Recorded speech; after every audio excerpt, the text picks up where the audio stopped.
Bida ang tapakas ng Upturn Prime at Timmy Prime. Siya dahil guilty siya.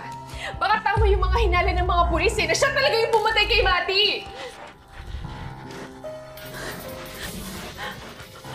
Oh my God! Matapang. What happened, you gold digger? Bakit ngayon gusto mo nang pirmahan?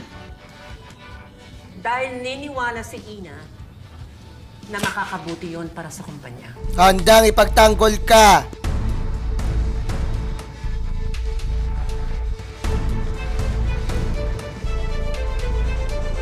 Walang takot na harapin.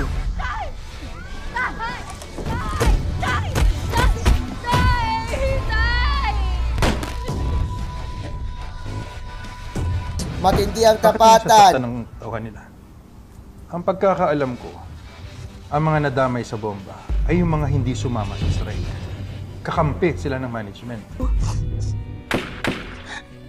Gusto ako sa mga polis ko, sasabihin mo sa kanila.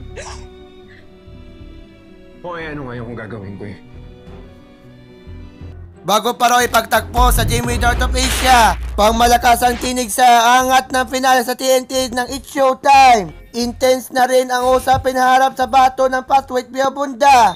Kaninong sorbet na ibabaon mo sa ginagawa sa Family Feud? Ihahatid ang balita anumang panahon. Umabot hanggang signal number 5 ang babala sa ilang bahagi ng Batanes kagabi, ang pinakamataas sa Pilipinas na nagdadala ng hangin kayang bumunot ng mga puno. Bagamat humupa na yan, may signal number 2 pa rin sa bayan ng Itbaya.